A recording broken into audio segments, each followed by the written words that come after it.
BeastMaster. Hello and welcome. I'm your host, Will. Not every show ends with a bang, and that's doubly so for today's topic, The BeastMaster from 1999. Fans of the show were greatly disappointed when the final episode aired, and we're gonna talk about why that is. Let's get to it, shall we? If you guys remember BeastMaster, its ending might be slightly hazy by now. In BeastMaster, Dar always roamed around in a loincloth with a black tiger, an eagle, and 2 ferrets. Tao, Dar's loyal sidekick, tried to keep his friend alive with his medicine knowledge, while King Zad was always causing trouble and never up to any good. But then, one day, the series was gone. Poof. The series ended after 3 seasons, although many felt it was rushed and lacked proper closure. And for a series that had spent 3 long years weaving its own world of mythology, you would expect spin-offs or a movie that picked up where the television series left off. But nope, the BeastMaster faded into the background. In this video, we're gonna talk about how, despite being everywhere for a while, the BeastMaster still did not get the credit it deserved. So let's begin. The story of a warrior who communicates with animals.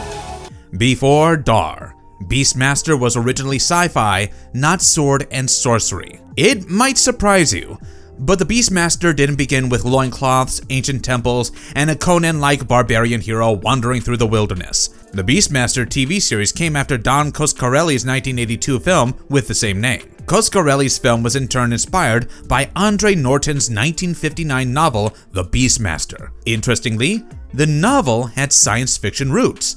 The novel's protagonist was Hostine Storm, a Navajo veteran with a psychic bond to genetically engineered animals.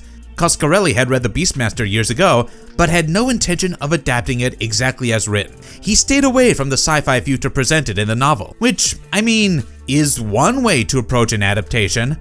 However, the one idea that stayed with him was a man who could communicate with animals. So instead of recreating Norton's story in its entirety, Coscarelli rebuilt the story from the ground up and moved it into a medieval fantasy world. The story was pretty straightforward. A child survived an attempted sacrifice and was oblivious of his true identity. He later discovered that he could communicate with animals, but then his village was destroyed, and everyone he knew was killed. Suddenly, the boy, Dar, played by Mark Singer, had nowhere left to call home. From there, he became a wanderer. While the work that inspired the film was sci-fi, Coscarelli's BeastMaster moved fully into sword and sorcery territory and took the adaptation in a completely different direction. I mean, it's hardly surprising that Norton asked to have her name removed from the finished film. The 1982 film received a pretty lukewarm response compared to some other fantasy films, but it eventually grew a cult following through repeated reruns on cable. The film was followed by 2 sequels, with Singer reprising his role as Dar. However, neither sequel received the same appreciation as the 1982 film. Instead, the sequels expanded and moved the story in a meaningful way, basically abandoning the world of BeastMaster. BeastMaster 2 Through the Portal of Time, which was released in 1991, took Dar out of his fantasy setting and dumped him into modern-day Los Angeles. And that kinda rubbed me the wrong way, because for me, the first movie worked because Dar felt like someone from a distant world. There were swords, talking animals, and strange kingdoms. But the sequel put Dar next to cars, traffic, and LA buildings. Producer Silvio Tabet, who had worked across the films and later developed the series, admitted that putting Dar into the modern world was a mistake. He said that the character belonged in fantasy because he has to stay a legend, and that formed the core of the TV series that followed. It didn't try to modernize Dar, but built an entire fantasy world around him. Tabet said, "The man-beast connection played a role in making this character a legend, and was the reason why BeastMaster kept surviving the transformations." The legend continues, how BeastMaster became a TV show in 1999. The popularity of the novel and the movie singularly led to the Australian and Canadian television version in 1999, which ran for 66 episodes. With Silvio Tabet as producer and Daniel Goddard as the new Dar, this was much larger than the original Find the Lost Girl premise. The show was produced by Coot Hayes Production and filmed in Australia. The plot of the series was fairly simple. Dar was the sole survivor of the devastating carnage of the Sula tribe and possessed the bizarre ability to telepathically communicate with animals. He was accompanied by Roo the tiger, Sharak the eagle, and the ferrets Kodo and Podo. While Tao brought brains and medical knowledge, You could call Dar the brawn of the group with that permanently heroic hair. The group together crossed tribes and rulers, villainous sorcerers, and creatures. The emotional core of Season 1 revolved around Kira, Dar's childhood lover. The Terran warriors took Kira prisoner, led by King Zad after they ravaged her village. Much of Dar's early journey was in the hope of finding and rescuing her, but there was more at play here. We learn more about this in Season 3, and understand why Dar's hatred for Zad was so personal. However, the show did something cruel. The first season finale episode, titled Revelations, brought Kira back only to kill her. Kira protected Dar from a fatal blow meant for him and ultimately died in his arms. Dar had to let go of the one person whose rescue pretty much drove the first season. The season concluded with a heart-wrenching loss for Dar instead of the joyous reunions viewers had expected, and I understand that choice. I mean, BeastMaster cannot forever run the Dar searching for the lost Kira trope. The series had to expand from there, you know. Season 2 pushed the show further into magic, with the Sorceress, the Ancient One, King Vodin, and King Zad, as usual, making life difficult for Dar. The new characters added to the mythology, while the tone leaned more towards nature, spirituality, and the constant conflict between Dar's way of life and people who wanted power to dominate the world. The second season evolved from the simple wanderer on an adventure as the threat grew graver and dark forces became central to the plot. Season 3 changes everything. Dar was never only an animal warrior. Season 3 was where BeastMaster decided to unravel Dar's childhood that had hidden a much larger story. And if you thought that this was some decent adventure series, you're in for a resounding surprise. For Season 3, Mark Singer returned to the franchise as Dartanis, a spirit warrior who became Dar's guide. And Singer wasn't there just for the sake of nostalgia and a wink at the audience and leave. Singer served a greater purpose. He became an important part of the season's mythology and drove Dar toward the truth about his bloodline and family. Singer recalled his appearance on the show warmly and said he had become the elder statesman. Singer was of the view that while the franchise was simple, there's always more story to tell. The big revelation in Season 3 was that Dar, who always felt he belonged to the Sula tribe, was actually the son of King Eldar of Arakan. Dartanis explained that Dar had been born only days before Zad's armies attacked the kingdom, and Eldar was killed. King Eldar had previously defeated Balsifer, aka the Lord of Darkness. And with a name like that, you already know the guy was up to no good. Balsifer was the supreme evil of the story and had a human commander, King Zad, at his beck and call.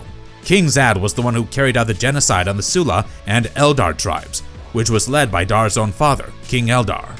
Dar has spent his whole life identifying himself as a Sula and through his bond with animals. But now he had a royal lineage he had never known. He also learned that in order to protect his family from Balsifer's wrath, King Eldar had transformed them into animals. His only mission now was to find his family and reunite with them. The season kept complicating the family's story. Dar discovered relatives he had never known and finally had to bear the weight and political meaning of being King Eldar's son. Dar, who at the beginning of the series was a survivor with a gift, had now become the heir of a destroyed kingdom. But the series does not completely abandon the older version of Dar, who protected Kurupura, the forest demon's wild animals, from ruthless tyrants and warlords. Dar is even put on trial and questioned whether he had neglected his responsibility to protect the animals. That tension elevates the season in my opinion, because being Eldar's son could have reduced Dar into a generic fantasy prince very quickly. Instead, the show reminds us that Dar's strongest identity remains as the defender of nature and animals long before he was handed his royal identity. A New Dawn. How BeastMaster actually ends. Now let's talk about the episode that everybody remembers differently and has the internet divided. A New Dawn was Season 3, Episode 22 and the series finale. In the episode, Dar must find the key to the crystal ark that allows him to free his family. On the other hand, Balsifer's victory would condemn the world to eternal darkness. So, not surprisingly, Balsifer wants the key to the crystal ark for himself as well. He ordered his trusty commander, King Zad, to get the key first and open the crystal ark before Dar could get anywhere near it. While Dar, Tau, and Dartanis looked for the key, Zad's men attacked the village and burned it down. Balsifer was furious, but Zad assured him that he would get his hands on the key. Dar reached his father's true resting place, where guardians loyal to the key handed Dar 3 important pieces from his father's legacy. They were the crown of Eldar, Eldar's sword sheath, and a crystal ring. Naturally, King Zad was right behind Dar. It was then revealed that the crystal ring was, in fact, the key to the crystal arc. For a brief moment, it felt like things could really go Dar's way. But then Zad attacked and stole the ring. Dar chased after him, but Balsifer cut him off on the same battlefield where Dar's father had been killed. Balsifer finally bragged about how little Zad truly meant to him, and he had been a mere tool in his plan to defeat Dar. Zad, who had spent the entire season toadying for the Lord of Darkness, was ultimately killed at the hands of said Lord. Well, Zad was serving a demon after all, this was bound to happen. But the sad part of it all was that Dar had carried his hatred for Zad for years. After the destruction of his people and everything that the villain had done to his family, Dar did not get to have his revenge. Dar then defeated Balsifer, the crystal arc freed his family and transformed them back into their human forms. Moreover, the darkness was stopped, but Dar did not give up his Beastmaster identity in the end. He did not sit on Eldar's throne while the screen went black. Instead, Dartanis revealed that his kingdom waited for him. Dar left to reunite with his family there, along with Rue and Sharak. Tao stayed behind to care for his world and guard it. Now, those who have watched the season finale have griped about it, because while the main story ended, it left many loose ends. The series did not answer what Dar would actually do now that he was of royal inheritance, and how figures such as Kurupira fit into the world after the Balsifer crisis. The series had spent a lot of effort to develop the subplots. However, it didn't stop to give a proper farewell scene to the many supernatural characters the series had introduced. While many have accepted the series as truly finished because the central conflict of Dar's family and Balsifer was eventually resolved. But many refuse to accept this as the last hurrah for Dar and remember the supporting characters and call it unfinished. While the hero's biggest problem was resolved, the universe remains available for more stories. Was BeastMaster cancelled, or did it actually end? BeastMaster debuted with a 2.7 household rating in 1999. By late November 2001, its household rating stood at 2.1, while its adults 18 to 49 rating was 1.1. During its final production season, it averaged a 2.0 household rating, down 20% year over year.